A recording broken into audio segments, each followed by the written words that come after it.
कल हम लोगों ने सुना कि धुंधकारी गलत राह पर चला गया और उसने अपने माँ बाप को बहुत प्रताड़ित किया, और माँ बाप को मारने से वह जब मरा तो प्रेत योनि को प्राप्त हुआ। जो बेटा अपने माता पिता को मारता है, जो बेटा अपने माँ बाप पर हाथ उठाता है, वह मरने के बाद तरता नहीं है, प्रेत योनि को जाता है। किस योनि को? प्रेत बनता है। इसलिए आप लोग भूत प्रेत ना बनना चाहें तो काम बुरा ना कीजिएगा। जो पुरुष अपने माता और पिता पर हाथ उठाता है, जो बेटा अपने माता पिता पर हाथ उठाता है, उन्हें प्रताड़ित करता है, उन्हें दुखी करता है अपने व्यवहार से, वह आदमी मर करके प्रेत बनता है, भूत बनता है। और जो स्त्रियां अपने ससुर पर, अपनी सास पर हाथ उठाती हैं और अपने सास ससुर पर, बुजुर्गों पर अत्याचार करती हैं, उन्हें पेट भर रोटी नहीं देती, उनकी सेवा नहीं करती, ऐसी स्त्रियां चुड़ैलन होती हैं। पुरुष तो बन जाएगा भूत, स्त्री क्या बनेगी? मैया बताओ, चुड़ैल बनेगी? बिल्कुल बनेगी। भूतनी कह दो, भूतनी, भूत की पत्नी भूतनी। तो आप लोगों को चुड़ैल तो नहीं बनना ना। सेवा करते हैं अपने सास ससुर की, आप करते हैं? सही। सास कहाँ आपकी? करते हैं? खाना पीना बराबर टाइम से? फिर अच्छा है, आप नहीं बनोगी। यदि नहीं करती हो तो फिर गूगल में सर्च कर लेना चुड़ैलन कैसी होती है।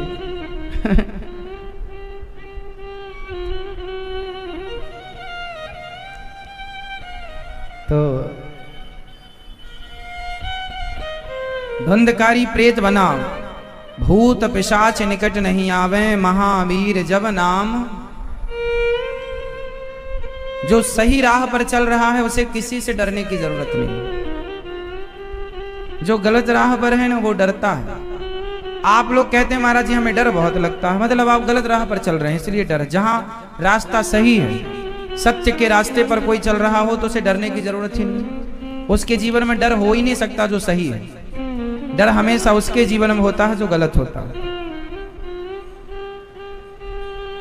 यदि आपके जीवन में डर है तो आप गलत हैं कहीं ना कहीं। अब देखो कि कहां गलत है और ठीक करो अपनी गलतियां। गलतियां करना ठीक है, गलतियां सब करते हैं, गलतियां कौन नहीं करता, लेकिन गलत सदा रहना वो गलत है। गलत यदि हो आपको पता चल गया कि ये रास्ता गलत है तो आप सही राह पर आओ।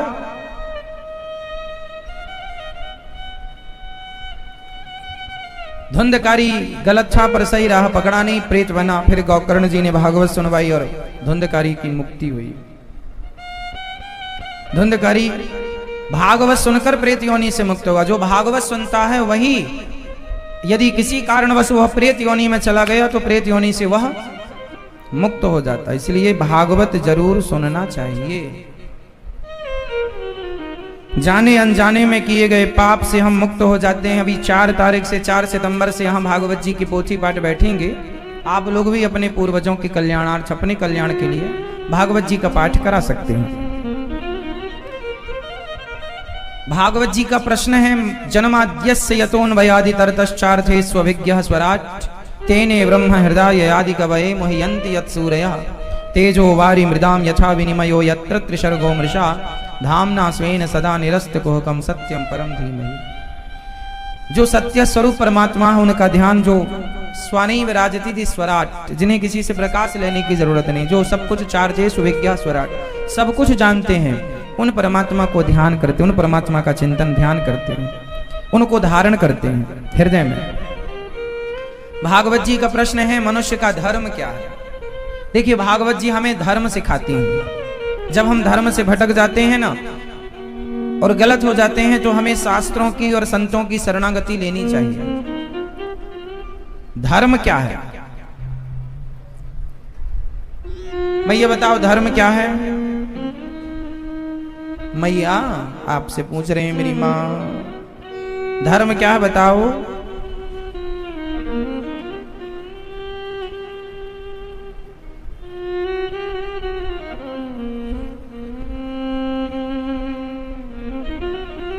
क्या धर्म क्या है? चलो आप बताओ भैया धर्म क्या है? आप बताओ भैया, बताएंगे धर्म क्या है?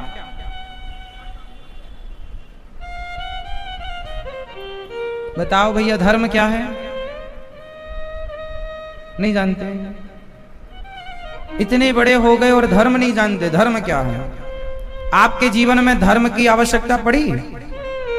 प्रेम, माँ बाप, धर्म। आजकल लोग धर्म को महत्व देते ही नहीं। आजकल लोगों को बेईमानी से काम हो जाता है, इसलिए धर्म की जरूरत नहीं पड़ती।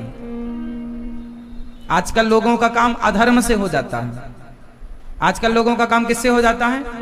अधर्म से। इसलिए लोगों को धर्म की जरूरत नहीं पड़ती। इसलिए आप लोग धर्म के बारे में जानते भी नहीं, क्योंकि काम अधर्म से हो जाता है। दो रोटी तो खानी है, पेट ही तो भरना है, चाहे बेईमानी से मिले, चोरी से मिले, गला काटने से मिले।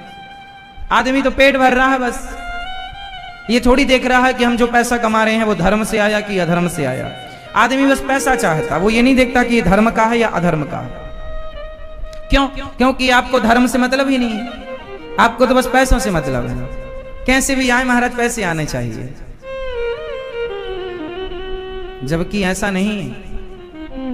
आजकल लोगों को धर्म का ज्ञान इसलिए नहीं है क्योंकि धर्म को आप लोगों ने जाना ही नहीं। पैसे तो आने चाहिए, पैसे खूब कमाने चाहिए, पर धर्म से कमाओ। अधर्म से कमाया गया धन नाश करने वाला होता है। जो मेहनत से कमाया हुआ धन है, ईमानदारी से, वो तो धर्म का धन है, धर्म से कमाया हुआ।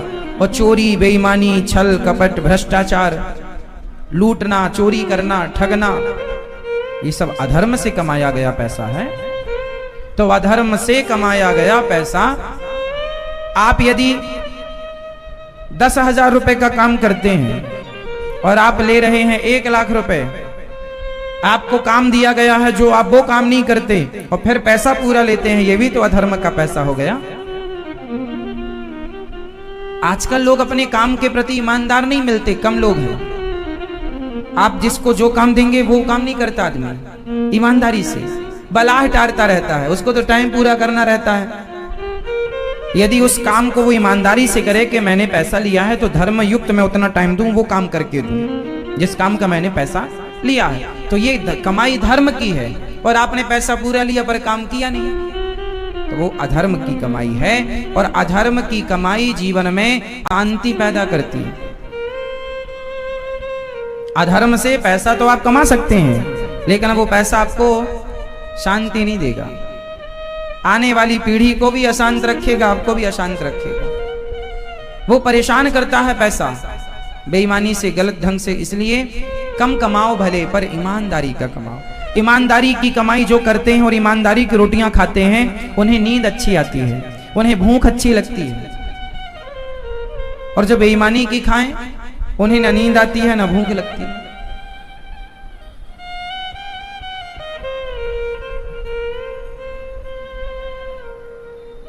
ईमानदारी से धन आएगा ना तो घर में आपस में परस्पर प्रेम होगा, और बेईमानी से धन आएगा तो आपस में घर परिवार में परस्पर में कलह होगी।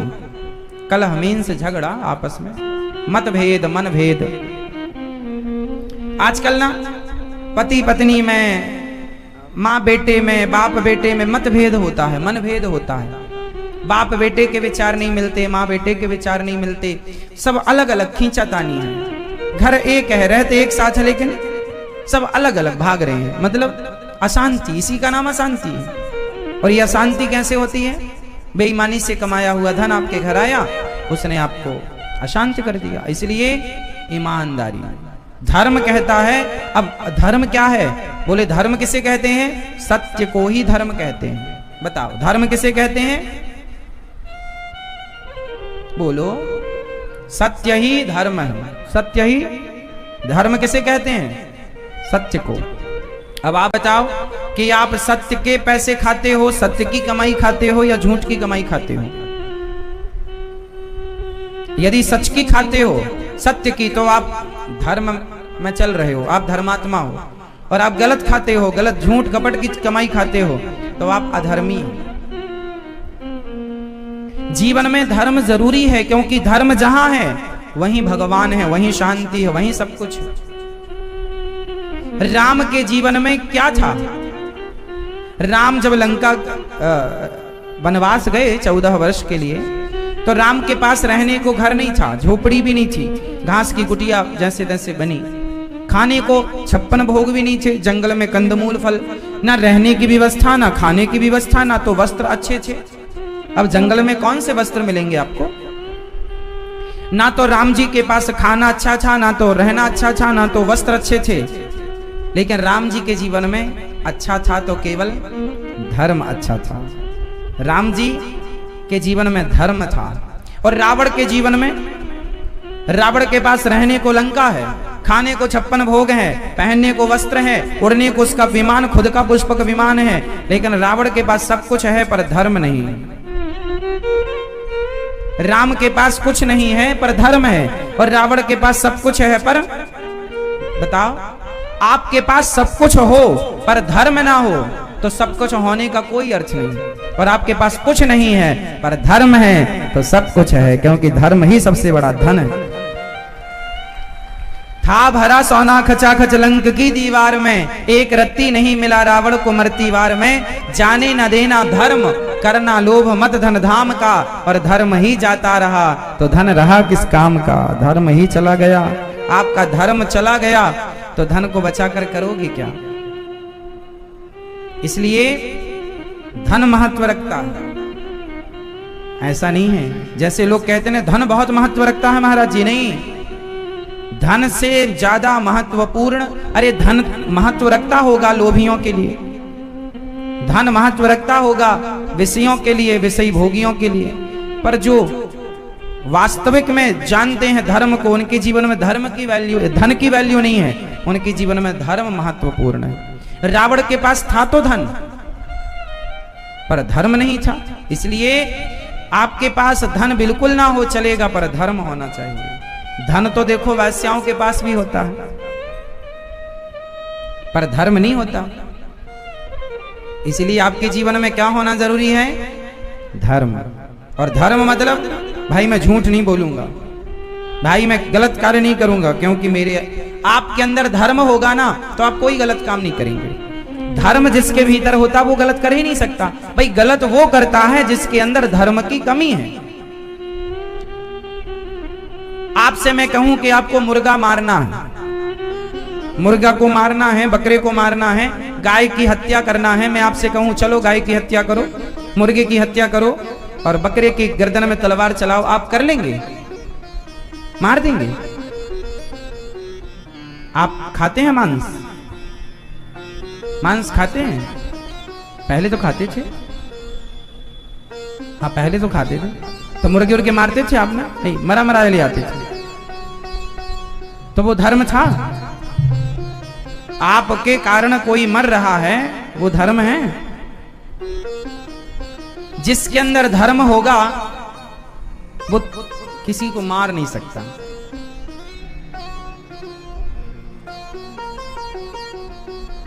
अच्छा बताओ, बकरे को मैं नहीं मार सकता, गाय को मैं नहीं मार सकता, मछली को मैं नहीं मार सकता, चींटी को, हाथी को मैं नहीं मार सकता, लेकिन बलात्कारी हो, आतंकवादी हो तो उसे मार देना धर्म है। उनको क्यों मारना जिसने आपका कुछ नहीं बिगाड़ा? भाई मछली ने आपका क्या बिगाड़ा? मूक प्राणी है, जीव की सेवा करो। परंतु आतंकवादी हो जो निर्दोष लोगों को मार रहा हो, उस एक को मार देना उससे बड़ा धर्म नहीं होगा।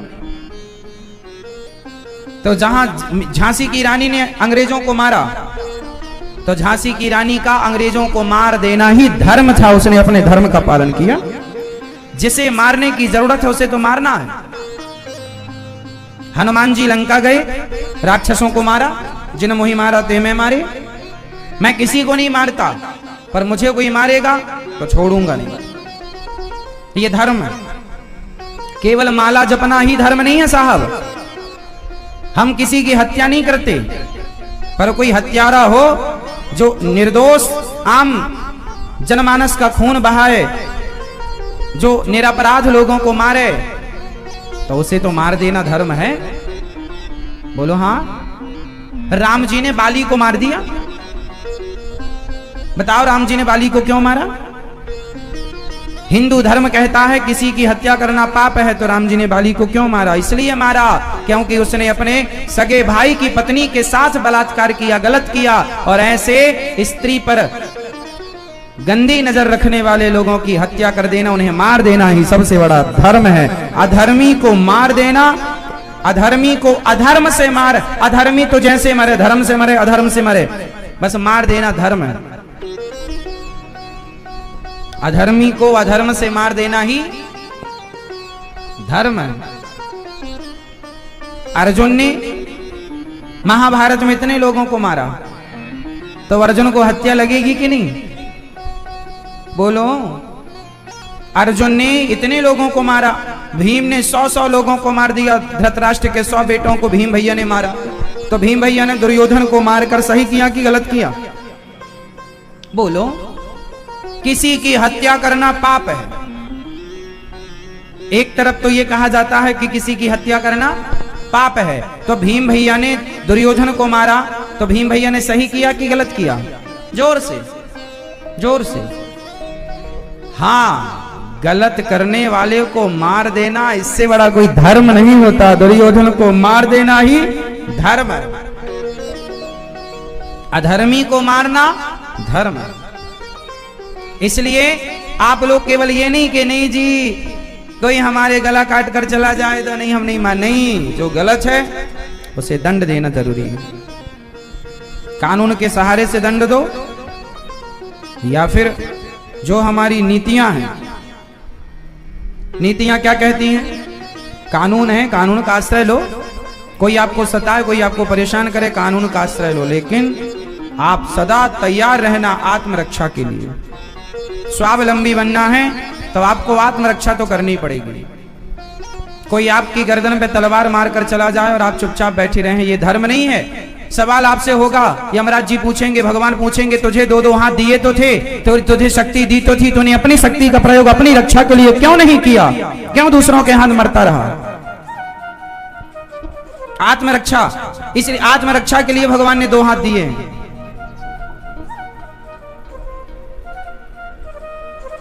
हनुमान जी से बड़ा भक्त कौन होगा? आप में से, हम में से कोई हनुमान जी जैसा भक्त है? नहीं। लेकिन हनुमान जी भी लंका में घुस घुस के मारते हैं, और जहां दया करने का काम है वहां हनुमान जी दया भी करते हैं। विभीषण की कुटिया में गए तो हाथ जोड़ के खड़े हो गए, ये भक्त है। भक्त है तो भक्तों वाली बात करेंगे, और दुष्ट है तो दुष्टों वाली बात होगी। जो जैसे समझे, हनुमान जी बातों से समझ जाए तो बातों से समझा देते हैं, और लातों से समझे तो लातों से।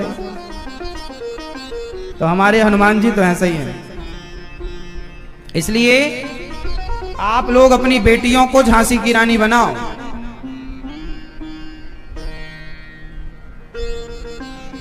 तो कोई आंख उठाकर देखे तो वो आंख नोच लें। बेटी ऐसी होनी चाहिए।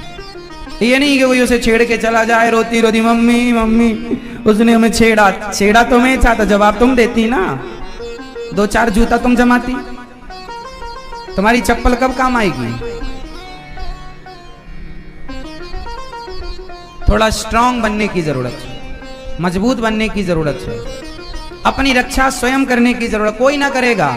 जब तुम लुट जाओगी तब जमाना आएगा फिर तुम्हारे नाम के आंसू बहाने। इसलिए अपनी रक्षा करना सीखो। हमारा धर्म आपको अपाहिज नहीं बनाता। माला एक हाथ में है तो दूसरे हाथ में भाला भी होना चाहिए, ठीक है? माला भी हो। और हनुमान जी गदा रख के चलते हैं, शंकर जी त्रिशूल रख के चलते हैं। भगवान श्री कृष्ण का काम जब बांसुरी से नहीं चला तो सुदर्शन चक्र उठाना ही पड़ा। बांसुरी से समझाए थे सबको, पर बांसुरी की भाषा लोग नहीं समझे तो फिर चक्र की भाषा, जो जिस भाषा को समझे उस भाषा से समझाओ। यही हमारा धर्म है। आजकल ना हमारे सनातन धर्म में माला की तो बात होती है, भाला की बात भूल गए हम लोग। मीरा की बात तो होती है, बेटी मीरा तो हो, पर जरूरत पड़ने पर झांसी की रानी भी तो होना चाहिए। जरूरत है, दोनों की जरूरत है। राम जी दोनों छे, हनुमान जी दोनों छे, हनुमान जी भक्त भी छे। और देखो पावरफुल, लंका घर में घुस के आग लगा दी। तो कुल मिलाकर के हमारी जो संस्कृति, भगवान राम रावण को समझाए, भाई समझ जा मेरी पत्नी वापस कर, नहीं माना तो घर में घुस के मारे। धर्म है ये, इसी का नाम धर्म है। महाभारत क्यों हुआ? महाभारत का पहला अक्षर ही धा है। धर्म क्षेत्र कुरुक्षेत्र, धर्म से स्टार्ट होता है महाभारत। धर्म युद्ध है। दुर्योधन ने गलत किया, भरी सभा में द्रौपदी की साड़ी उतारी, उतरवाई। ऐसे लोगों को तो मारना ही धर्म है ना, जो भरी सभा में एक स्त्री को निर्वस्त्र करने की कोशिश कर रहे हो, जो जुआ खेल के षड्यंत्र के तहत गलत ढंग से जीत रहे हो। ऐसे अधर्मियों को तो मारना क्या है, इससे बड़ा कोई धर्म नहीं। राम जी केवट के पास गए, तो केवट के पास गए तो अपने चरणों का चरणोदक देकर उस पर कृपा बरसाई। शबरी मां के पास गए तो शबरी मां पर जूठे बेर खा करके कृपा बरसाई। और रावण के पास गए तो रावण को मार करके कृपा बरसाई। जो जिस लायक है वो उसे दिया जाएगा। प्रेम के योग्य है तो प्रेम मिलेगा, और दंड के योग्य है तो दंड मिलेगा। आप प्रेम के योग्य हैं तो आप पर प्रेम बरसाया जाएगा। राम जी ने शबरी माता पर, केवट पर, जटायु पर प्रेम बरसाया। तो जो प्रेम के योग्य उन पर प्रेम बरसाओ, खूब प्रेम करो। पर जो दंड के योग्य हैं, दंडित।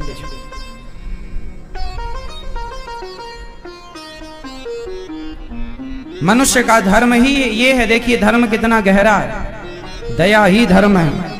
शास्त्रों का सार क्या है? भगवान का नाम। शास्त्रों का सार है, दुख दीन है दुख होता है, सुख दीन है सुख होए। 4 वेद 6 शास्त्र में बात मिली है दोए। दुख देने से दुख होगा और सुख देने से जो बोएंगे वो काटेंगे। इसलिए शास्त्रों का सार है कि जैसी करनी वैसी भरनी। कम शरणम गतः, धर्म किसकी शरण में गया? जब भगवान चले गए। धन धर्म सत्य की शरण में गया। सत्य की स्थापना करने के लिए, धर्म को स्थापित करने के लिए भगवान को 24 रूपों में आना पड़ा, जिसमें 23 रूप में आ चुके हैं, एक रूप अभी बाकी है। भगवान के कितने अवतार हैं?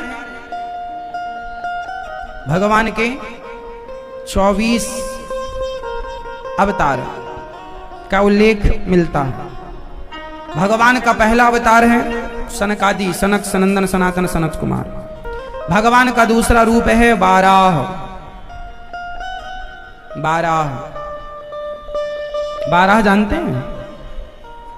बाराह भगवान जानते हैं? जिन्होंने बाराह भगवान का अवतार किस लिए हुआ? पृथ्वी को स्थापित करने के लिए हिरण्याक्ष को मारा बाराह भगवान। बोलिए बाराह भगवान की जय जय जय। नारद जी तीसरे अवतार भगवान नारद जी। नारद जी भगवान के नाम का प्रचार करते हैं, श्रीमन नारायण श्रीमन नारायण। आप लोग कीर्तन करते हैं अपने आप में से कितने लोगों के घर में नित्य कीर्तन होता हो?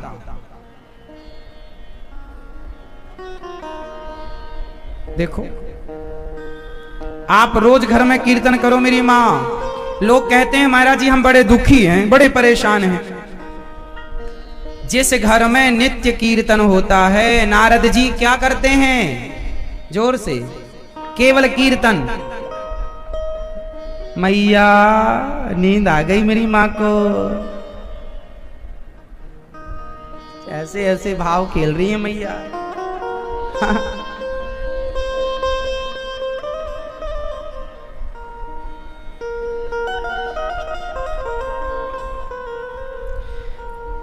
तो नारद जी हमेशा कीर्तन करते हैं। जिसके घर में बेटा बेटी पति पत्नी दादा दादी सब बैठो 10 मिनट 20 मिनट के लिए और कीर्तन करो। जहां नित्य कीर्तन होता है वहां कभी किसी भी प्रकार की अशांति, उनके जीवन में कोई संकट, कोई बाधा, लक्ष्मी की कमी हो ही नहीं सकती। जहां कीर्तन है वहां साक्षात लक्ष्मी जी नृत्य करती हैं, नाचती हैं। वहां लक्ष्मी जी का वास होता है जहां कीर्तन। इसलिए आजकल आप लोगों को ना भगवान के नाम पर विश्वास नहीं है, बस बाकी सब जगह आप जा सकते हैं। आजकल के लोगों से कहो भैया कीर्तन करो सारा दुख चला जाए। महाराज जी कोई मंत्र दे दो, कोई बताओ, उपाय बताओ। क्या उपाय बताए? कुएं में कूद जाओ, इससे बढ़िया क्या उपाय है? सारे दुखों से एक बार में मुक्ति।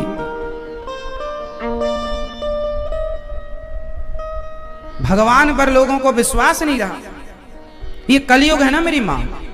आजकल लोगों को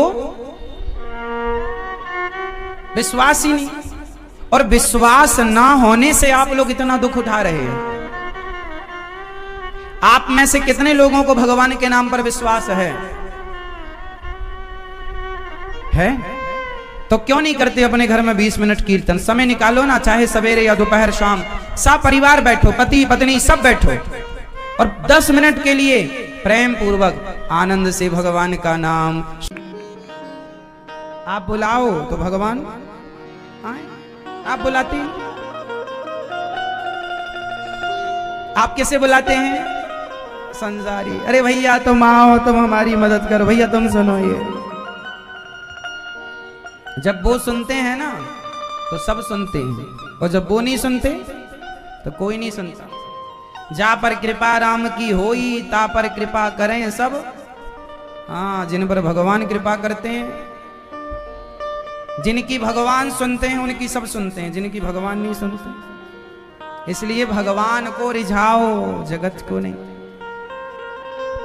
नारद जी के तीसरे रूप में, नर नारायण भगवान के रूप में चौथे अवतार, 5वें अवतार में भगवान नर नारायण, और कपिल देव जी 6वें में, श्री दत्तात्रेय जी 7वें में यज्ञ भगवान, 8वें में ऋषभ देव जी, 9वां अवतार पृथु भगवान, 10वां अवतार मत्स्य भगवान, 11वां अवतार कच्छप भगवान, 12वां अवतार धनवंतरी, 13वां अवतार मोहिनी, 14वां नरसिंह, 15वां अवतार वामन भगवान का, 16वां परशुराम जी, 17वां व्यास जी, 18वां राम जी, 19वां अवतार श्री बलराम जी का, 20वां श्री कृष्ण जी का, 21वां बुद्ध अवतार, 22वां हरि अवतार, 23वां हंस अवतार, और कलयुग के अंत में होगा, कलयुग के आखिरी में 24वां अवतार कल्कि अवतार संबल ग्राम में। नारद जी महाराज, एक दिन नारद जी पहुंच गए बद्रीनाथ, व्यास गुफा में। व्यास जी महाराज उदास बैठे थे। नारद जी ने कहा महाराज आप उदास क्यों हैं? व्यास जी बोले मैंने 17 पुराण लिख दिए पर शांति नहीं मिली। वेद व्यास जी जिन्होंने भागवत जी लिखी और महाभारत लिखा, भगवत गीता लिखी, 17 पुराण लिख दिए पर शांति नहीं मिली। नारद जी बोले जब तक आप भागवत नहीं लिखेंगे तब तक आपको शांति नहीं मिलेगी। भागवत सुनने में ही, भागवत कहने में ही शांति है। इसलिए जहां बैठा करो वहां भगवत चर्चा, जहां बैठा करो वहीं भागवत सुना करो। भागवत सुनने से शांति मिलती है। व्यास जी ने जब लिखा तब शांति मिली। इसलिए आप लोग कहते हैं शांति नहीं है, भागवत सुनो, शांति न मिले तो बताना। भागवत सुनने के बाद शांति है जीवन में, लेकिन ये नहीं कि आपने एक बार सुन लिया, नहीं, निरंतर सुनते रहो। आप एक बार खा लेते हैं तो हमेशा के लिए नहीं हो जाता, रोज खाना पड़ता। एक बार पानी पी लेते हैं तो हमेशा के लिए नहीं हो जाता, रोज पानी पीना पड़ता है। उसी तरह जब पानी रोज, भोजन रोज, तो सत्संग भी रोज होना चाहिए। एक घड़ी आधे घड़ी आधे की पुनियाद, तुलसी चर्चा राम की हरहि कोटि अपराध। सत्संग, आप लोग गलती क्या करते हैं? खाना पीना रोज, कुसंग रोज, पर सत्संग रोज नहीं। महाराज जी हमने सुन लिया, क्या एक बार सुन ली बस, एक बार में क्या? सत्संग कंटिन्यू रखेंगे तो विचार पवित्र होंगे, कंटिन्यू नहीं रखेंगे तो आज जब तक सुन रहे हैं तब तक देखो आपका मन शांत है।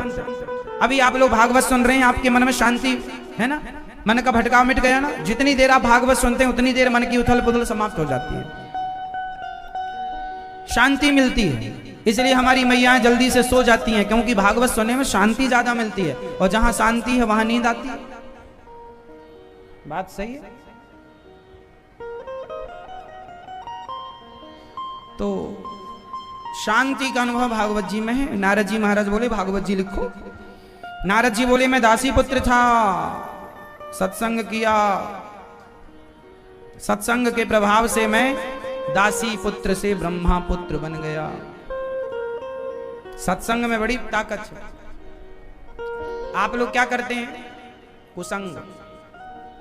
आपकी पड़ोसन के संग, पड़ोसियों के संग आप बैठते हैं, क्या बातें होती हैं? बोलो। आप लोग अपनी पड़ोसन पड़ोसियों के संग, दोस्त मित्रों के संग बैठते हैं, क्या बातें करते हैं आप लोग बताओ? उल्टी सीधी बातें, जिन बातों का कोई अर्थ नहीं है। बोलो, उन बातों का कोई मतलब है? कोई मतलब नहीं। 2-2 घंटे आप बातें करते हैं, लेकिन बातों का मतलब कुछ नहीं है। व्यर्थ की किसी ना किसी की आप निंदा चुगली करते रहते हैं। मैया, आप पड़ोसन के संग बैठती हो तो क्या बातें होती है? सांसारिक बातें होती हैं। क्या बना लिया आज तूने, क्या खा लिया आज तूने, क्या कहा आज तेरी सास ने? अरे मेरी तो सुन, मेरी सास तो बड़ी खड्डूस है, ऐसा कहती है वैसा कह। मेरी जेठानी 1 नंबर की नागिन है। आप लोग जब बैठते हैं ना तो किसी ना किसी की बुराई जरूर करते हैं। तो अब ये बताओ कि आपने अपने 2 घंटे बैठे और 2 घंटे में किसी की बुराई ही करते रहे, तो इससे क्या लाभ है? इससे आपने क्या पाया है? आप अपने दोस्तों की बुराई करते हैं, उसके बारे में चर्चा, क्या मतलब है? इसलिए सत्संग करो तो अच्छी बातें मिलेंगी, ज्ञान मिलेंगी, आप पॉजिटिव होंगे। आप गलत लोगों की संगति करेंगे ना तो आपका मन एक दिन ऐसा करने लग जाएगा, मर जाए अब तो कोई सार ही नहीं है, आत्महत्या करने का मन करता।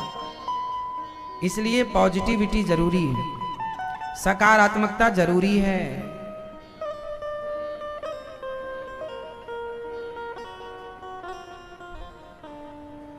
बर्तन आपके घर में है, धुलते रहेंगे ना तो साफ रहेंगे। और आप 1 साल तक बर्तन ना धुलो और फिर 1 साल के बाद धुलना, तो धुलेंगे तो भी वो नहीं धुलेगा। हाँ या ना? उसमें कचरे की ऐसी परत बैठ जाएगी कि आपके कितना भी रगड़ो आप, साफ नहीं होगी। और रोज धुलते रहेंगे तो वो चमक बनी रहेगी। वही जीवन में मन वो बर्तन है, हृदय आपका वो बर्तन है, जिस बर्तन को आप रोज मांजते रहो, रोज धुलते रहो। किससे? सत्संग के पानी से रोज धुलो तो साफ रहेगा, मन चमकता हुआ। और यदि सत्संग नहीं करेंगे तो ऐसी मैल बैठ जाएगी मन में कि फिर सत्संग करने से भी फिर जल्दी फिर लंबा सत्संग करना पड़ेगा, लंबी घिसाई होगी उस बर्तन की। फिर बोलो हाँ। इसलिए सत्संग रोज लो और अपने मन को धुलो। निर्मल मन के राम नाम के साबुन से जो मन का मैल छुड़ाएगा, निर्मल मन के दर्पण में वह प्रभु का दर्शन पाएगा। तो राम नाम का साबुन ही काम करेगा मेरी माँ, जरूरी है सत्संग रोज। आजकल तो देखो, पहले के जमाने में ना सत्संग कभी कभी गांव में, शहर में कभी कभी कहीं कहीं सत्संग होता था, सालों में एक बार सत्संग सुनने का मौका मिलता था। आजकल तो ये स्थिति है कि आज इतना बढ़िया सुलभ है सत्संग कि टीवी के द्वारा, यूट्यूब के द्वारा कभी भी कहीं भी आपको सत्संग मिल सकता है। मतलब टेक्नोलॉजी है तो उसका आप मिसयूज ना करें, सदुपयोग करें तो वो बहुत अच्छी भी है। आप चलते फिरते भी कथाएं सुने। टीवी पर रोज कथा 1 बजे से आती है, संस्कार चैनल पर 4 बजे तक रोज देखो। वरना आप अपना मोबाइल उठाओ, ज्ञान मिलेगा, अच्छी चीज होगी। जुड़ो आप भी इस परिवार से। प्रिय भक्तों, नारद जी महाराज ने कहा मैं संतों की सेवा किया, उसके प्रभाव से मैं दासी पुत्र से ब्रह्मा पुत्र हो गया। अगला जन्म मेरा ब्रह्मा पुत्र के रूप में हुआ। और व्यास जी ने भागवत जी की शुरुआत की। महाभारत के युद्ध से श्री वेद व्यास जी ने भागवत जी को प्रारंभ किया। महाभारत का युद्ध जो कि कौरव और पांडवों के बीच में हुआ, और जिसमें 99 कौरव जब मर गए और दुर्योधन की जांग भीम भैया ने तोड़ दी। दुर्योधन भी जब मरने लगा तभी गुरु द्रोणाचार्य के पुत्र अश्वत्थामा आए और उन्होंने कहा कि आपने मुझे मौका नहीं दिया, वरना मैं पांडवों को मारता। दुर्योधन बोला तो अभी मार सकते हो? बोले हाँ, तो जाओ मारो। अश्वत्थामा चले पांडवों को मारने। आधी रात को भगवान समझ गए कि ये पांडवों को मारने आ रहा है, तो भगवान ने पांडवों को वहां से उठाया उस बिस्तर से जहां पर वो सो रहे थे पांडव, और ले जाकर भगवान दूसरी जगह ले गए सुलाने के लिए। और खाली बिस्तर देखकर द्रौपदी के 5 बच्चे आकर वहीं पर सो गए। अश्वत्थामा ने द्रौपदी के 5 पुत्रों को पांडव समझकर 5 की हत्या कर दिया। और जब 5 बच्चे मरे, 5 की जब हत्या हुई तो सवेरे भगवान बोलते हैं, द्रौपदी ने देखा कि आज मेरे बच्चे सोकर नहीं उठे, और जब बच्चे सोकर नहीं उठे और ये बात हुई तो अश्वत्थामा भागे वहां से कि अब तो पकड़े जाएंगे। तो अश्वत्थामा को पकड़ने के लिए अर्जुन दौड़े, भगवान को सारथी बनाकर अश्वत्थामा ने ब्रह्मास्त्र चला दिया। भगवान श्री कृष्ण के चरणों में अर्जुन आए, प्रभु मेरी रक्षा कीजिए,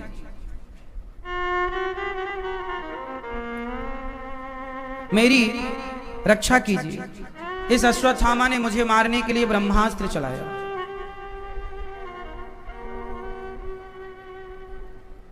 भगवान ने कहा आप भी चलाओ ब्रह्मास्त्र। अब यदि ब्रह्मास्त्र वो भी चलाएं तो दोनों जब ब्रह्मास्त्र टकराए तो भगवान ने दोनों को शांत कर लिया और अश्वत्थामा को ले जाकर द्रौपदी के समक्ष खड़ा किया। अश्वत्थामा को अर्जुन ने कहा, द्रौपदी ये तेरे पुत्र का हत्यारा, जो दंड देना चाहे से दे दो। द्रौपदी ने कहा कि ये गुरु जी का पुत्र है, इसलिए मारना ठीक नहीं। गुरु पुत्र गुरु तुल्य ही होता है।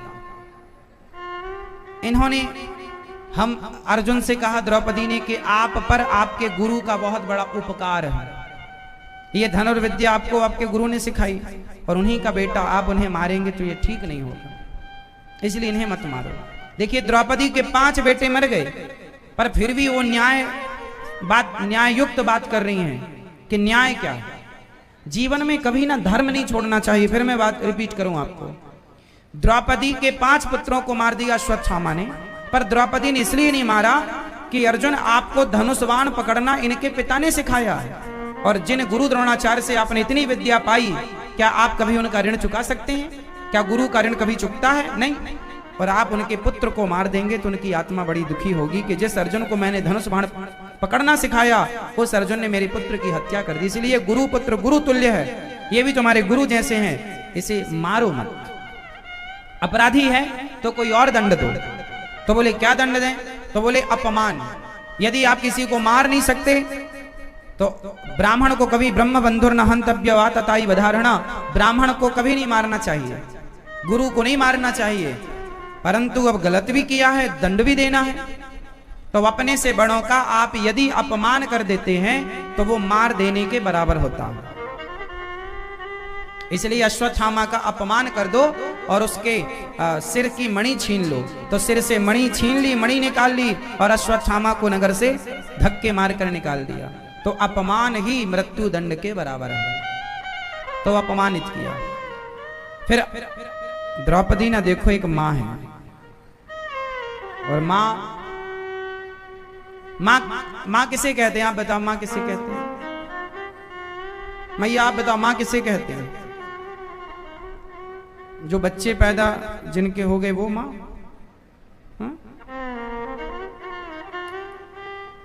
अच्छा, जिस स्त्री के बेटा बेटी नहीं होता, क्या वो स्त्री माँ नहीं कहलाती? बोलो। हाँ, बच्चे पैदा करने से ही स्त्री माँ नहीं होती। जिसके अंदर ममता है, जिसके अंदर करुणा है, जो करुणा की नजर से संसार को अपने पुत्र के रूप में देखती है। माता लक्ष्मी के कौन बेटा है? माता लक्ष्मी के बेटा कौन है? अरे वो किसी ने कहा भगवान नारायण के तो कोई बेटा ही नहीं है, कोई लक्ष्मी जी के तो कोई पुत्र ही नहीं है ना। माता लक्ष्मी इस संसार में हर स्त्री हर पुरुष को अपना बेटा बेटी के रूप में देखती हैं, इसलिए हम सब उनके ही पुत्र हैं, उनकी ही पुत्रियां हैं। तो वो माँ है। जरूरी नहीं है कि गर्भ से जन्म देने से कोई माँ हो। माता लक्ष्मी ने अपने गर्भ से किसी को जन्म नहीं दिया, फिर भी वो जगत की माता है। बोलो हाँ। माता लक्ष्मी ने अपने गर्भ से किसी को जन्म नहीं दिया, फिर भी वो सबकी माता। क्यों? माता का अर्थ ये नहीं कि आप पेट से बच्चे को जन्म दो तब मां कहलाओगी ना। आपके अंदर सबके प्रति ममता है, करुणा है, प्रेम है। आप सबको पुत्र भाव में देखते हैं, पुत्री रूप में देखते हैं, तो आप मां है ना। और किसी के 4 बेटे हों और उसके अंदर ममता ना हो तो वो मां नहीं है। कुपुत्रो जायते क्वचिदपि कुमाता न भवति। पूत कपूत हो सकता है पर माता कुमाता नहीं हो सकती। इसलिए स्त्री जात को ही आप माता मानो। स्त्री किसी भी रूप में हो आप उसे माता मानो। हर रूप में वो किसी ना किसी की मां है। इसलिए हर स्त्री को आप अपनी मां के रूप में अपने मां की उम्र की किसी भी स्त्री को देखो तो उसे मां के रूप में ही देखना चाहिए। और आप माताएं अपने पुत्र के उम्र में किसी को भी देखो तो आप उसे पुत्र रूप में ही देखा करो। ओ मैया सो गई, चश्मा लगाए, मेरी मां सो गई नींद। आप जिसे भी देखें अपने बेटे के रूप में देखें। जो केवल अपने बेटे को अपना माने, केवल वो मां नहीं है जो सबको अपना मां, ये सब मेरे बेटे। सबको पुत्र रूप में देखो। कोई भी बेटा दुखी हो, कोई भी, तो उसे देखो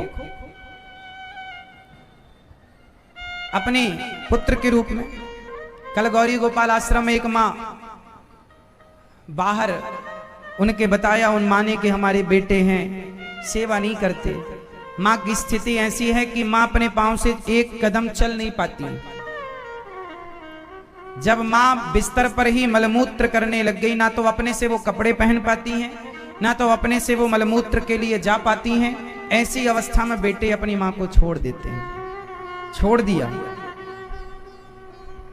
गौरी गोपाल आश्रम के बाहर कल जब हमारी नजर पड़ी कि कोई माँ ऐसी हैं, वो माता ऐसी थी कि वो अपने से आश्रम के अंदर भी नहीं आ सकती थी, चल ही नहीं पाती एक कदम। कहीं जाना हो तो लुढ़क लुढ़क कर जा सकती हैं, चल नहीं पाती। ऐसी स्थिति में बेटों ने छोड़ दिया अपनी मां को। तब मां को फिर गौरी गोपाल आश्रम में कल लाया गया और मां को सुव्यवस्थित रूप से यहां रखा गया। उनकी हालत बहुत गंभीर थी तो सीधा हॉस्पिटल भेजा गया इलाज के लिए।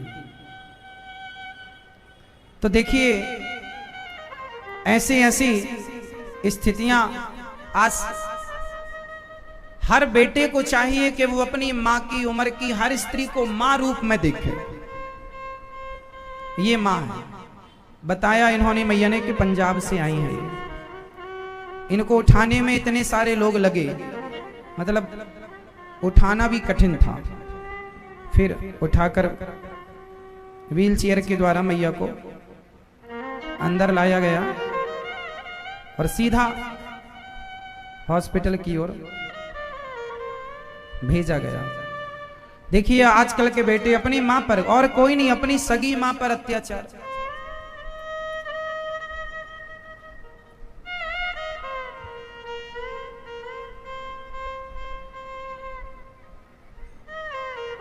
इंसानियत भूल गए आजकल के लोग।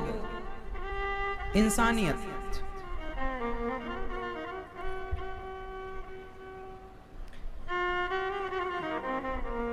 इंसानियत मर रही है धीरे धीरे धीरे। मैया ने बताया लगभग इनके, अभी स्पष्ट बताया नहीं मैया ने, लगभग 3 बेटों के बारे में कुछ कह रही थी मैया। 3 बेटे, और 3 बेटे होने पर भी मां को उस हाल में घर से हटा दिया जब मां असमर्थ हो गई पूर्ण रूप से। इसलिए देखो इंसानियत, अब आप कितना भी पढ़ लिख लें, डिग्री आपके पास हो पर आपकी इंसानियत नहीं है तो उस डिग्री का हम क्या करेंगे बताओ। आज डिग्रियों की जरूरत नहीं है साहब, अच्छे इंसानों की जरूरत है। आपका बेटा बड़ा डिग्री वाला ना हो, एक अच्छा इंसान हो। आप अपने बेटों को खूब पढ़ाओ लिखाओ, लेकिन ये मत भूलो कि उसे एक अच्छा इंसान बनाना है। आप एक अच्छा इंसान नहीं बना पाते, कहीं इंजीनियर बनाएंगे, कहीं एडवोकेट बनाएंगे, कहीं जज बनाएंगे, कहीं पायलट बनाएंगे। बनाओ, सब बनाओ, मना ही नहीं है, लेकिन सब बनाने के पहले उसे एक अच्छा इंसान बनाओ। एक अच्छा इंसान बनाएंगे ना तो वो एक अच्छा डॉक्टर भी हो सकता है, एक अच्छा एडवोकेट भी हो सकता है, एक अच्छा वकील भी हो सकता है, इंजीनियर भी हो सकता है। और अच्छा इंसान नहीं है तो वो कुछ भी अच्छा नहीं होगा। एक अच्छे डॉक्टर होने से पहले एक अच्छा इंसान होना आवश्यक है, हाँ या ना।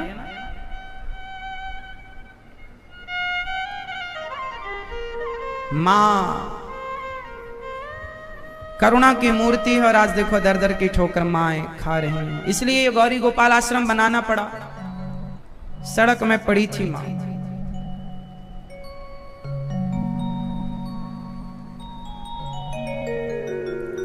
ये गौरी गोपाल आश्रम ना बच्चों के लिए यूनिवर्सिटी है, जहां सेवा सिखाई जाती है, करके बताई जाती है, कह कर नहीं, करके। बाहर जो आप लोगों से बस इतनी विनती है कि आप अपनी अपनी माँओं का बहुत ख्याल रखें, और यदि आपकी माँ की सेवा करने की जरूरत है तो आप स्वयं करें,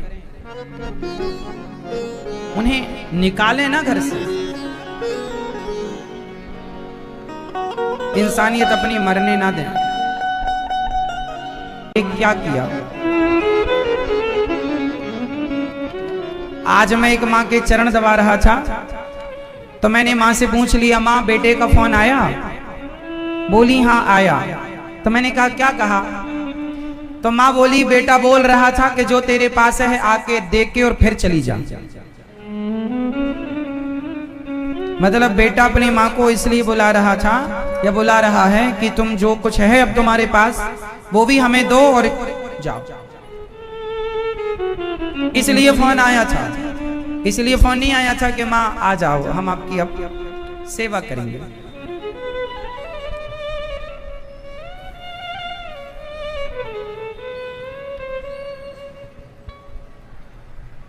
हमारी वृद्ध माताएं जो है ना, अधिकतर माताओं के पास एक छोटा सा मोबाइल है, छोटा सा। एक माँ से मैंने पूछा, माँ अब आपको मोबाइल की क्या जरूरत है? तो माँ ने भीगी हुई आंखों से कहा, बेटा मोबाइल को चालू करती हूँ रोज, चार्ज करती हूँ रोज। बोले किसी का? मैंने कहा किसी का फोन आता है? बोले किसी का आता तो नहीं, बस इंतजार है कि बेटे का कब आएगा, ये मोबाइल कब बजेगा, कब वो आवाज बेटे की होगी। पर वर्षों हो गए रोज चार्ज करती है मैया मोबाइल। सबके फोन कभी ना कभी रिश्ते नातों के आते हैं, पर माँ बेटे का फोन नहीं आता। मोबाइल में बस बेटे का फोन नहीं आता, बस इंतजार है माँओं को कि कब बेटा आएगा, कब कहेगा कि अच्छा गलती होगी माँ चलो। कुछ माँओं का तो यही शरीर पूरा हो गया पर बेटा माँ की चिता को आग देने भी नहीं आया। देखो ये घोर कलयुग, कलयुग ये काम केवल कलयुग में ही होते हैं।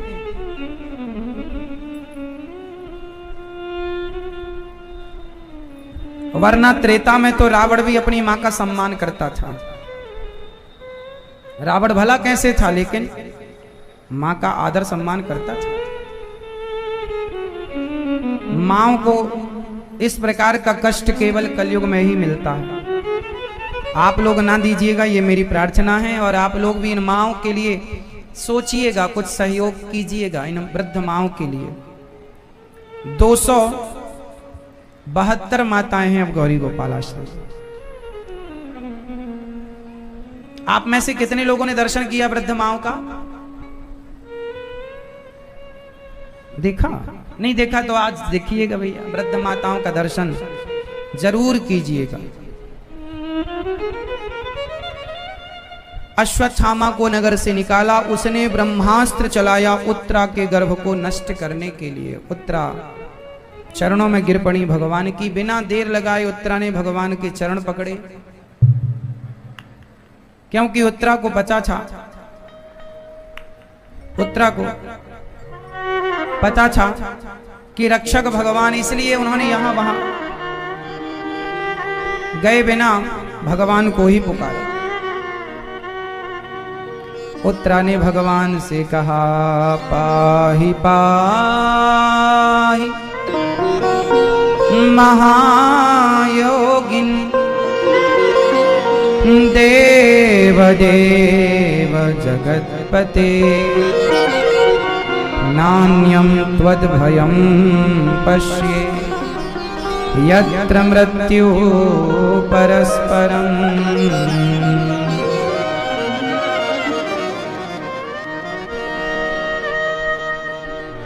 उत्तरा ने कहा, हे गोविंद, आज मेरे बच्चे के, जिसने अभी बालक ने जन्म नहीं लिया, उसे मारने के लिए अश्वत्थामा ने ब्रह्मास्त्र चला दिया।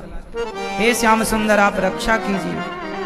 भगवान ने उत्तरा के गर्भ में प्रवेश करके और सुदर्शनास्त्र से ब्रह्मास्त्र को खंडित किया और भगवान परीक्षित को गर्भ में ही दर्शन देकर बाहर आए। अब भगवान द्वारिका जाने की तैयारी कर रहे हैं कि कुंती बुआ हाथ जोड़कर खड़ी और भगवान से कहा, कृष्णाय वासुदेवाय देवकी नंदनाय च नंदगोप कुमाराय गोविंदाय नमो नमः। आज कुंती बुआ ने भगवान की प्रार्थना की स्तुति की। हे देवकी पुत्र, हे यशोदानंदन, आप से मैं कुछ मांगना चाहती हूं। देखिए कुंती बुआ का नाम प्रथा भी है, इसलिए भगवान अर्जुन को पार्थ कहते हैं, क्योंकि कुंती बुआ का एक नाम क्या है? प्रथा। प्रथा पुत्र पार्थ, इसलिए अर्जुन को पार्थ कहा गया। कुंती बुआ ने अपने जीवन में बहुत कष्ट उठाए हैं। कुंती बुआ ने अपने जीवन में बहुत संकट देखे हैं। अच्छा, जीवन में विपत्ति आनी चाहिए, दुख आने चाहिए कि नहीं आने चाहिए? उत्तर दो मैया, जीवन में दुख आने चाहिए या नहीं आने चाहिए? आप बताओ। हाँ, आने चाहिए। आप बताओ मैया, आने चाहिए? ओ मैया, देखो देखो देखो देखो, सोई सोई सोई मैया सोई, देख देखो देखो, हाँ हाँ देखो देखो, मस्त। न जगाओ, नींद डिस्टर्ब हो जाएगी। हाँ मेरी माँ सो गई।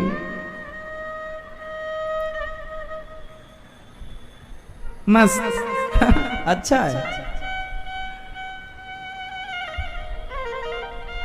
अच्छा बता, जीवन में दुख आना चाहिए या नहीं आना चाहिए? सोते को जगाना चाहिए या नहीं जगाना चाहिए?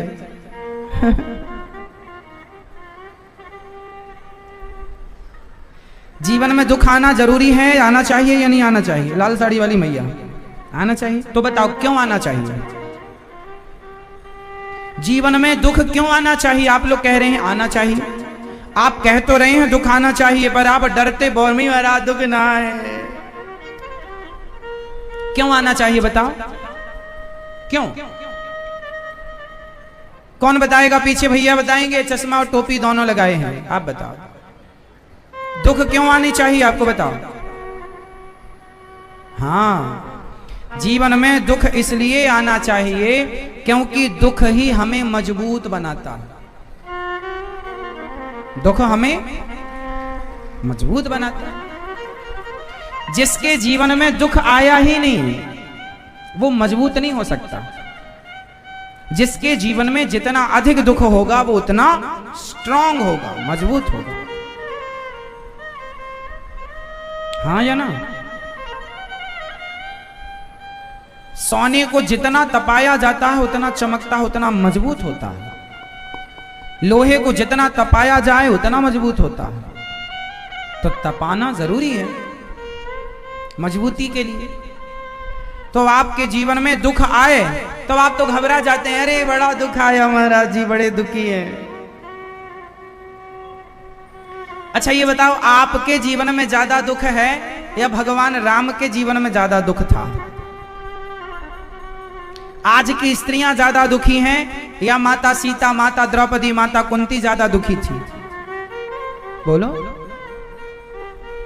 आप ज्यादा दुखी हो या कुंती मां के जीवन में ज्यादा दुख था?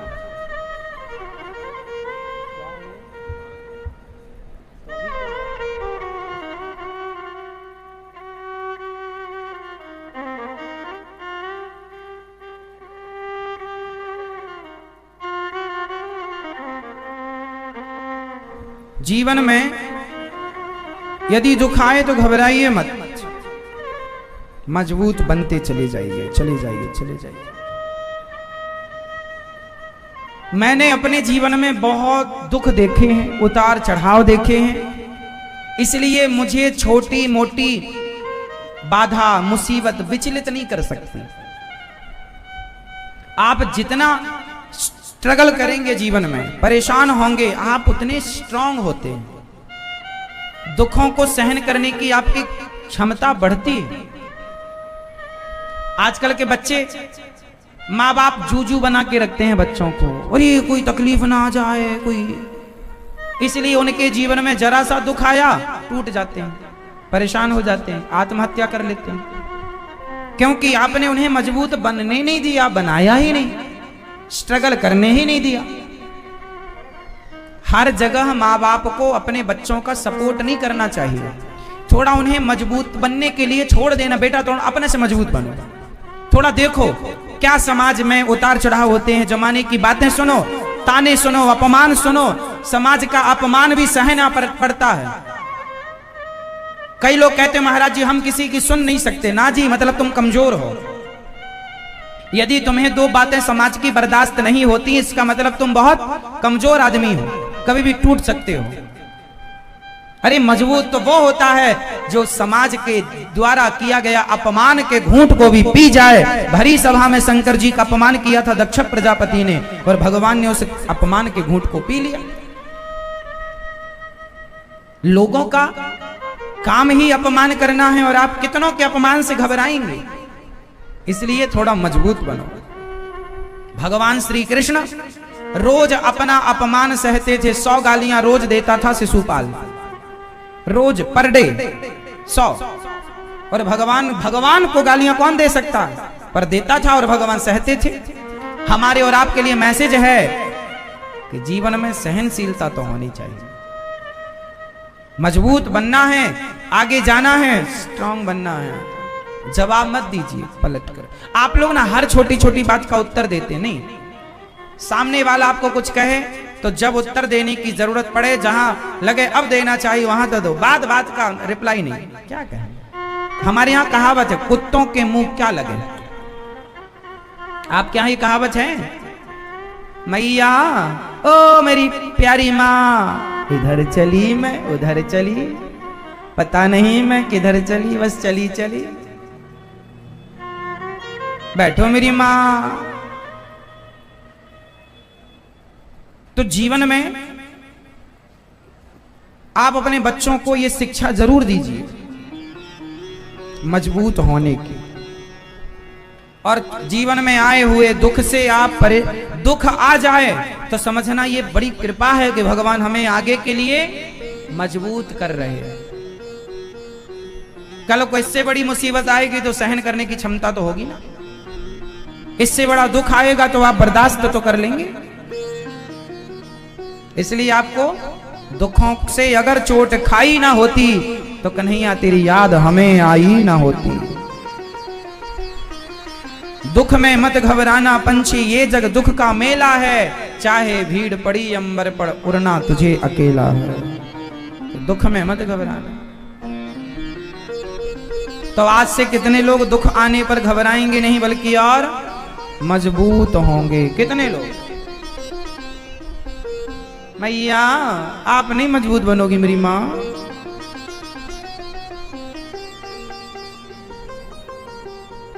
मजबूत बनो।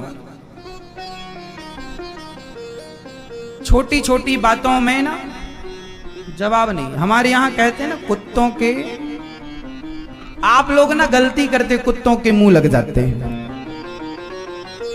किसी ने किया भाव तो आप भी चालू भाव भाव भाव भाव, फिर वो कुत्ता तो तुम कुत्ते, दोनों कुत्ते जुज्जम जुज्जा होता है।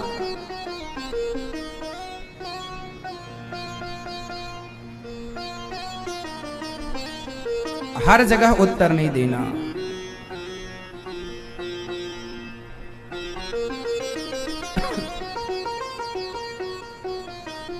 बोलना कम है, कार्य ज्यादा करना है। कोई आपका अपमान कर दे तो आप अपमान ना करना, फिर आप क्या करना, बोलो। कोई आपका अपमान कर दे तो आप अपमान ना करना, आप अपने आप को इतना सफल बनाना कि वो व्यक्ति जिसने आपका अपमान किया है वही आपका सम्मान करने को तरस जाए। ये अपमान का बदला। समय बदल दो, समय की धारा बदल दो। आपका अपमान लोग इसलिए कर रहे हैं कि आपकी आज हैसियत कुछ और है, तो अपनी हैसियत बढ़ाओ, अपना पावर बढ़ाओ, अपना रुतबा बढ़ाओ। इतने सफल बन जाओ, इतने सक्सेसफुल हो जाओ कि वो लोग जो कल आपका अपमान करते थे वो आपके सामने हाथ जोड़े खड़े हों।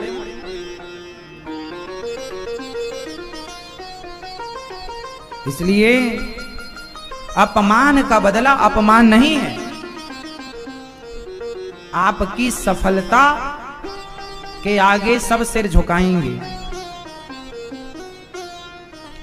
आपका अपमान कोई करे तो आप अपने आप को सफल बनाओ। उस अपमान को अपनी सीढ़ी बनाकर आगे बढ़ो। उस अपमान को अपने जीवन की एनर्जी बनाओ। जब कोई आपको कुछ कहता है ना तो बात लग जाती है और फिर आदमी और नहीं, अब तो मैं करके दिखाऊंगा, तो वो करने की क्षमता वहीं से मिलती है, शक्ति, एनर्जी, ताकत। उसे इस रूप में लेना चाहिए। कोई आपसे कहे कि तुम तो ये कर ही नहीं सकते, तब तो और करके दिखाओ। नहीं जी, हम करके दिखाएंगे आपको।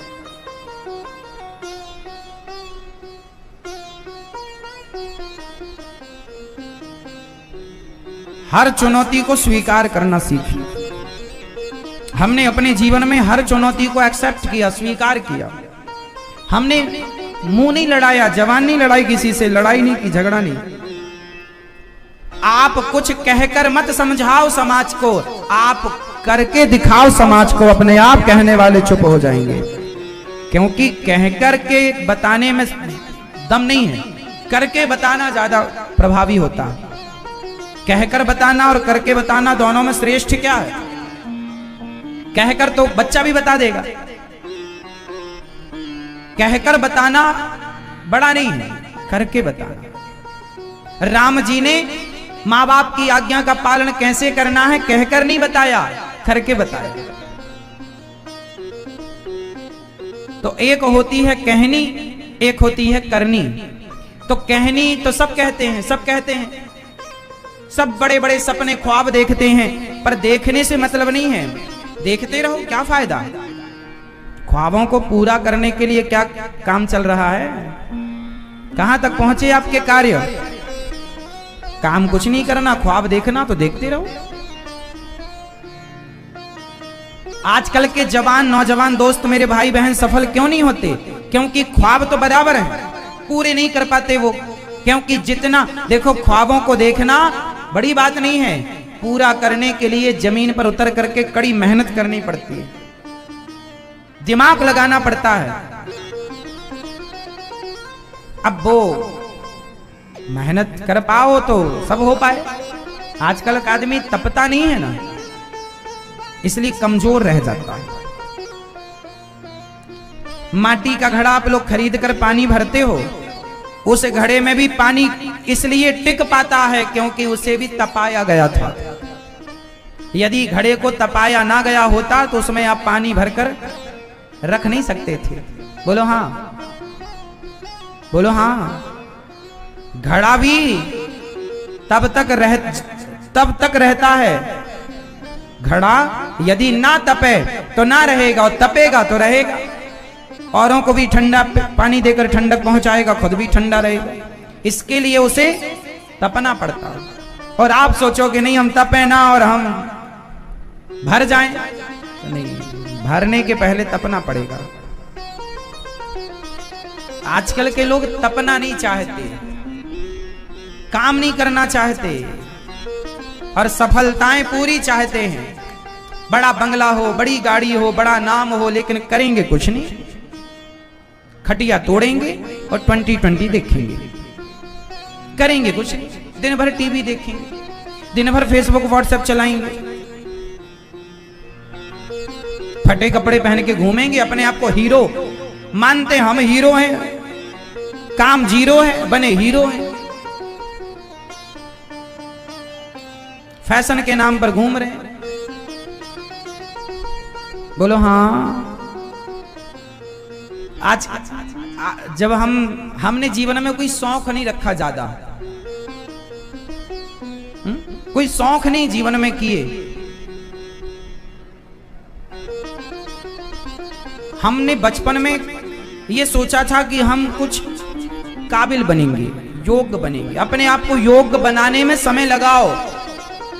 फैशन पर ये घूमते रहते ना बच्चे,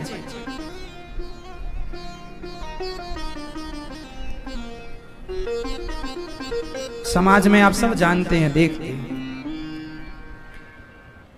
आपकी कीमत तब होगी जब आप योग्य होंगे। समाज आपकी कद्र तब करती है जब आप में कुछ काबिलियत हो। कुंती बुआ ने दुख मांगा क्योंकि दुख जीवन में आना इसलिए आवश्यक है क्योंकि दुख आएगा तो मजबूत होंगे, और दुख में भगवान का स्मरण ज्यादा होता है। दुख में ईश्वर से संबंध जुड़ता है, और सुखी हो जाए तो भगवान से संबंध टूट जाता है, क्योंकि सुखी आदमी भगवान को देखता नहीं। दुख में सुमिरन सब करें, दुख में सुमिरन सब करें, सुख में करें न कोई, और जो सुख में सुमिरन करें सो दुख काहे को होए।